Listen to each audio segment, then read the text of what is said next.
Salut, je m'appelle Mehdi Pianiandi, j'ai 26 ans, je suis chargée de contenu à la communication du groupe L'Oréal et aujourd'hui je vais vous parler de mon parcours. Quand j'étais jeune, je rêvais de plein de choses. La première, je pense, c'est tout bête, mais c'était de partir d'ici, de voir du monde, de voyager, de découvrir de nouveaux pays. Je pense que pendant longtemps aussi, j'aspirais à être acceptée et à être aimée. Alors moi, j'ai étudié dans un lycée classé ZEP et il était partenaire avec Sciences Po Paris et on nous permettait de rentrer dans l'école grâce à la convention d'éducation prioritaire. Alors c'est un concours qui est adapté aux conditions d'éducation parfois difficiles de la ZEP et bien que j'avais énormément envie d'entrer à Sciences Po, j'ai beaucoup hésité parce que je ne me sentais pas à la hauteur. Heureusement mes proches, mes professeurs aussi m'ont encouragée à tenter le concours et avec un peu de chance et beaucoup de travail, j'ai réussi à intégrer l'école. Ça a vraiment été un rêve de jeune fille qui se réalisait parce que je savais que j'allais étudier des choses qui allaient me passionner pendant 5 ans. Donc c'est ce que j'ai pu faire et Sciences Po a vraiment changé ma vie en ce sens. Alors aujourd'hui je travaille à la communication du groupe L'Oréal. Je crée du contenu, toutes sortes de contenus, des vidéos, des shootings photos, des articles, etc.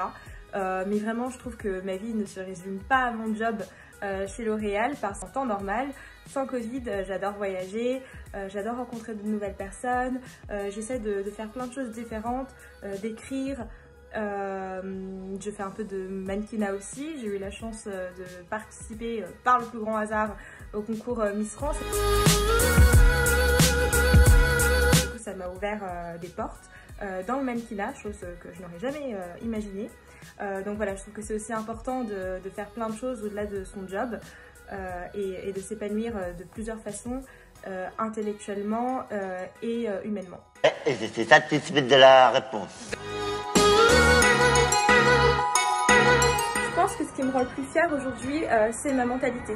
Parce que j'ai pris confiance en moi et je ne me mets plus de frein en fait. Je me dis que je peux relever tous les défis que je me donne.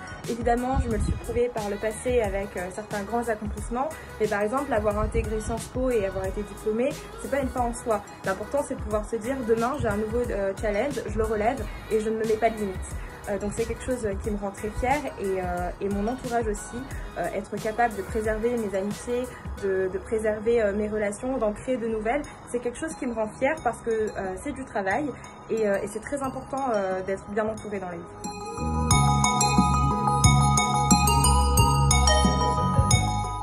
Mon conseil pour les jeunes qui ont de grandes ambitions, écoutez, je vais vous dire ce qui a fonctionné pour moi, c'est quand même un minimum de croire en soi, de ne pas se donner de limites, de travailler dur, mais aussi des fois savoir se reposer sur d'autres personnes. Quand on manque de confiance en soi, il y a des gens autour de nous qui vont nous dire que c'est possible et dans mon cas vraiment ça a été le moteur. Donc voilà, je pense que on est tous capables de faire de grandes choses et qu'on est vraiment ceux qui nous mettons le plus de limites. Comme on dit, son plus grand ennemi c'est soi-même.